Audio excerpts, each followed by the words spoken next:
Como é gostoso estar em comunhão com aqueles a quem amamos e nos aproximarmos cada vez mais uns dos outros, especialmente quando o fazemos na presença de Deus. Neste momento, quero desafiar-vos a que paremos para ouvir a palavra de Deus e leremos no livro do profeta Jonas apenas um versículo, o versículo do capítulo 1, verso 17. Jonas 1, 17. Preparou o Senhor um grande peixe para que tragasse a Jonas.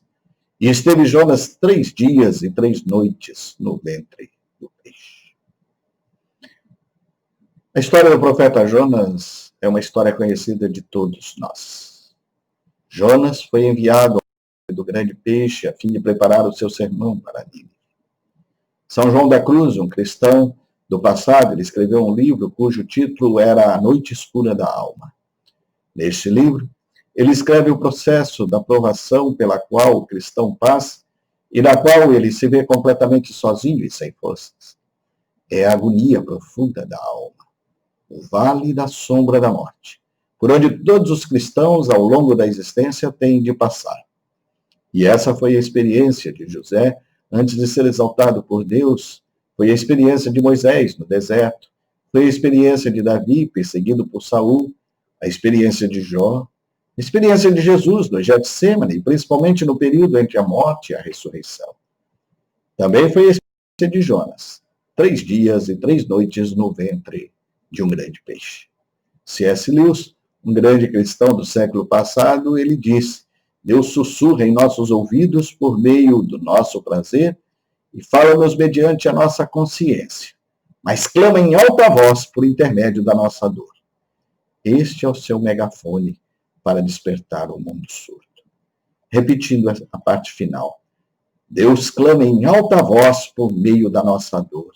E este é o seu megafone para despertar o mundo surdo. Jonas estava vivendo aquela situação por força da sua desobediência. Com isso, nós não queremos dizer que todo sofrimento é fruto de desobediência. Paulo, por exemplo, sofreu por causa do Evangelho. Mas o que precisamos ter claro é que a noite escura da alma pode ser um momento de tratamento de Deus para a nossa desobediência. Também, a noite escura da alma é o processo de Deus que nos leva ao crescimento. Se Deus não tivesse permitido que José fosse vendido pelos seus irmãos, ele não teria chegado ao lugar que chegou no Egito. Se Deus não tivesse conduzido Moisés ao deserto, ele não teria sido o libertador que foi. Se Deus não tivesse permitido que Jó passasse o que passou, ele jamais poderia conhecer a Deus como ele chegou a conhecer. Portanto, a noite escura da alma é a lixa que Deus usa para tirar os nossos excessos. É a tesoura do agricultor podando a videira para que ela possa frutificar. A noite escura da alma é o aperto do couro da percussão para que possa produzir o som desejado. A noite escura da alma é a distensão da corda para que o instrumento possa ser afinado. É o corte do escultor na pedra para lhe dar a forma mais bela possível. Conta-se a história de uma jovem que se preparava para ser professora. E exatamente quando a vida parecia sorrir e desdobrar-se perante ela, como uma grande esperança, descobriram que ela estava leprosa. Isso significava que ela teria de afastar-se de tudo o que ela conhecia e amava. A sua tristeza foi imensa. Parecia que tudo havia se acabado. Parecia que não restava um facho de esperança para a sua existência. Nessa terrível agonia e nessa terrível miséria da alma, a jovem invocou o Senhor em oração e um raio de luz penetrou no seu coração. Ela alcançou a nobreza de espírito que a levou a dizer: não a minha vontade, mas a tua vontade, Senhor. Não o meu querer, mas o teu querer, Senhor. E neste espírito, ela deu entrada no leprosário. E o fez não como uma vítima das circunstâncias, mas ela entrou no leprosário para usar os seus talentos a serviço daqueles que lá estavam. Sujeitou-se à vontade de Deus e encontrou paz na presença de Deus. Uma paz tão profunda que a fez transformar-se um instrumento de Deus para abençoar as vidas que lá estavam. O apóstolo Paulo não estava contente com as circunstâncias que o cercavam, mas ele contentava-se com o que tinha, e porque era obediente à vontade do Senhor, ele vivia debaixo do seu querer. Nós criamos o nosso próprio mundo. A felicidade vem de dentro para fora e não de fora para dentro. A estrada da vida está congestionada pelo número de descendentes desajustados, infelizes, que tentam suportar as circunstâncias de suas vidas ao invés de usá-las para a glória de Deus. Também é importante que nós saibamos que a noite escura da alma é sinal do amor de Deus para com cada um de nós. Se Deus não amasse a Jonas, ele não teria enviado o peixe para salvá-lo. Se Deus não amasse a Jonas, ele não teria deixado Jonas no ventre do peixe por 3 dias e 3 noites.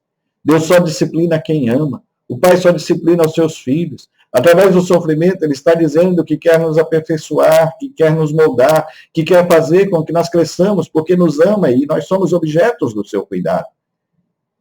Conta-nos o Dr. Gordon a história de Josi Matos. Quando esse jovem soube que estava condenado à cegueira, muito jovem ainda, estudante, ele atravessava a praça de uma das antigas universidades escocesas, indo a caminho do seu quarto do internato. Não se sentia bem. Seus olhos estavam fracos e o que tornava o trajeto muito difícil. Seguindo o conselho de um amigo, ele procurou um especialista em doenças de vista. O médico, depois de um exame minucioso, olha para o jovem e diz que ele haveria de perder a visão em pouco tempo. Um terrível soco entre os olhos não poderia tonteá-lo mais do que esta notícia. Seu coração estava perturbado, ele perderia a visão. Todos os planos que tão esperançosamente arquitetara na sua juventude desfaziam-se de repente na sua frente. Com a perda da visão e sim o ensino da universidade, todos os seus sonhos dourados. Perturbado, confuso, ele saiu do consultório médico, apalpando o caminho como um sonâmbulo. E Jorge era noivo. Encaminhou-se em direção à casa da sua noiva e ele esperava alguma palavra de conforto para o seu coração tão sofrido daquele momento. E se perguntava como haveria de dar a notícia àquela jovem que ele tanto amava e que prometera ser sua esposa. Seus planos agora estavam todos mudados e como ela haveria de receber a notícia? Quando lá chegou, contou-lhe em palavras brandas, mas briosas, a sua situação, falou das mudanças de planos, dizendo-lhe que ela teria liberdade para decidir segundo o que julgasse melhor. A noiva escolheu a liberdade. A rejeição da noiva foi o segundo golpe. Pela segunda vez, no mesmo dia, ele saiu tristonho e sem enxergar o caminho em que pisava. O golpe parecia acima de suas forças, a dor sufocava o seu coração, mas ele não estava só. Alguém o aguardava e o acolheria eternamente. Alguém o aguardava e o acolheu de tal forma que fortaleceu o seu coração quebrantado. Alguém falou-lhe palavras amorosas e deu-lhe os braços do verdadeiro amigo e todas as dificuldades foram vencidas. Uma nova disposição dominou o coração daquele jovem, tomando inteiro e permanentemente posse da sua vida. E do seu coração quebrantado, mas cheio de conforto, saíram uma das mais belas palavras de louvor e gratidão. O amor que nunca muda, sejam quais forem as circunstâncias. Estas palavras são cantadas com a música do hino que tão bem nós conhecemos e que eu passo a citar. Amor que por amor desceste, amor que por amor morreste, ó quanta dor não padeceste, meu coração para conquistar e meu amor ganhar. Amor que nunca, nunca mudas, que os teus braços me seguras e cerca-me de mil venturas. Aceita agora, Salvador, o meu humilde amor.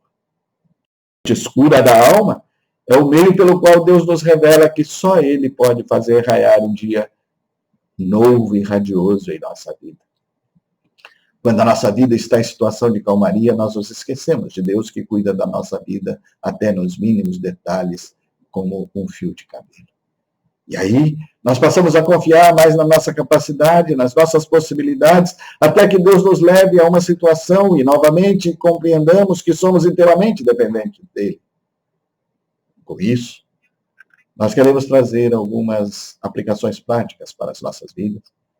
Nós precisamos avaliar a razão do nosso sofrimento. É desobediência ou estamos sofrendo por causa do reino de Deus?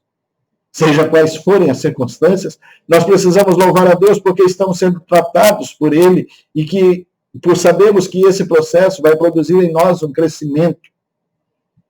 Também nós precisamos ver o amor de Deus em nossa vida, tanto nas coisas que nos causam alegrias, quanto naquelas que nos causam tristezas. Certa vez, eu ouvi a história de um velho pastor da nossa igreja, muito estimado. Eu não esqueço do que me disse a sua viúva. Ele suportou uma terrível enfermidade. Todos os que o conheceram admiravam-se de tão boa alma, com uma longa folha de serviços prestados à igreja, e por ter sido vítima de uma cruel enfermidade, ele sofreu dores atrozes durante as últimas semanas de vida. Contudo, no meio de todo aquele sofrimento, ele disse: eu sei que é profundo o escuro vale, mas há uma luz do outro lado. E vendo-o sofrer tanto, a sua esposa então lhe perguntou: por que será que o nosso Deus permite tudo isso? Eu não consigo compreender isso. E seu esposo, aquele velho pastor, virou-se para ela e replicou: devo negá-lo? Devo ser seu seguidor somente nos dias de sol e não na escuridão? No meio das grandes provações da vida, nós precisamos desta espécie de fé que nos leve a cantar: onde quer que seja, com Jesus irei. Seja em meio às lutas, em meio às dores, nós não podemos negar o nosso Deus, nós devemos caminhar firmes com Ele. Nós também precisamos compreender que Deus tem o domínio de todas as coisas. Ele é soberano, Ele é sábio, Ele é poderoso. Um pai perdeu a sua única filha. Tinha apenas 17 anos de idade, fora a luz e a alegria do lar. E pouco tempo antes, a sua esposa partira para o descanso. O ministro veio trazer-lhe palavras de conforto. Meu amigo, começou ele, o irmão acaba de passar através de uma nuvem escura e amarga, tem sido a sua taça, porque são dois acontecimentos terríveis. O enlutado interrompeu: pastor, é verdade que eu tenho sofrido bastante. O meu coração está moído de dor, mas não houve nuvem alguma. Através de tudo que passei, nada houve que se interpusesse entre mim e o meu Salvador. Jamais a sua mão confortadora foi tão terna como através do que me sobreveio nesta semana passada. Sofrimento, sim, mas nuvem nenhuma. Louvado seja Deus. Nossa leve e momentânea tribulação pode produzir um peso eterno de glória muito excelente. A aflição pode tanger-nos para mais perto do nosso Mestre. A dor pode ajudar-nos na formação do nosso caráter, fazendo-nos mais semelhantes ao nosso Pai. O nosso grande sofrimento é apenas por um instante. Os resultados podem ser uma gloriosa eternidade na pátria dos remidos. Que nós aprendamos a conviver com as provações pelas quais temos passado. Que nós sejamos aperfeiçoados no amor, na graça e na misericórdia do nosso Deus e Pai. Amém. Louvado seja Deus.